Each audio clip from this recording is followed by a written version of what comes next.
The men of our village never marry the women they grow up with, not the ones who reach maturity here in Blackwood Hollow. No. The local girls are cleansed, wrapped in a blanket, and offered to the serpent. The morning after, if a girl is found to be carrying, she is deemed blessed by the elder serpent. She becomes the vessel, a kind of holy mother, and is sheltered and fed until the birth. Tonight, it was my sister's turn. She had been sent into the chapel. I was sick with envy that she was a year older than me, a year closer to this twisted form of grace. I crept into the chapel, wriggling under the offering table, determined to ruin her chance. But moments later, the scene I witnessed was far more terrifying than anything I could have planned. A massive slake orly minus black serpents were sliding and writhing, fine to get to my sister. In the dim candlelight, my sister Sharon's skin glowed a pale, shocking white like fine alabaster. I truly hated her to the point of sickness. She was even prettier than me, but simply because she was born a year earlier, she was blessed with the first chance to serve the serpent. The thought made my teeth ache with fury. When the serpent came and they were in the midst of their ritual, I would emerge. I would interrupt them. There was no way I'd let Sharon get away with becoming the vessel and living a life of soft luxury. Then from the stillness of the chapel, Sharon's whisper drifted toward me. Mama said to keep my legs clamped tight, tighter than anything. That way the serpent will favor me,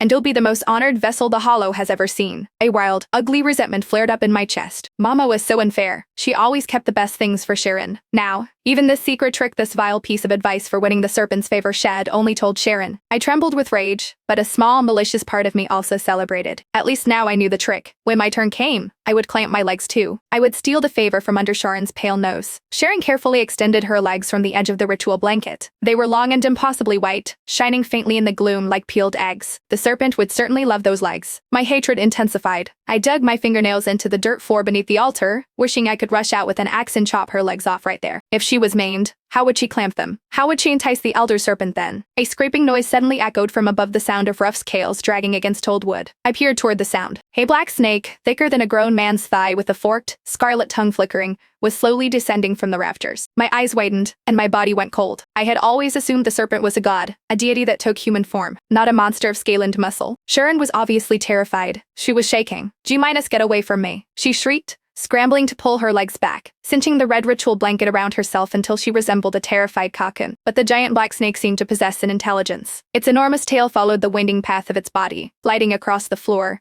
heading straight for my sister's feet.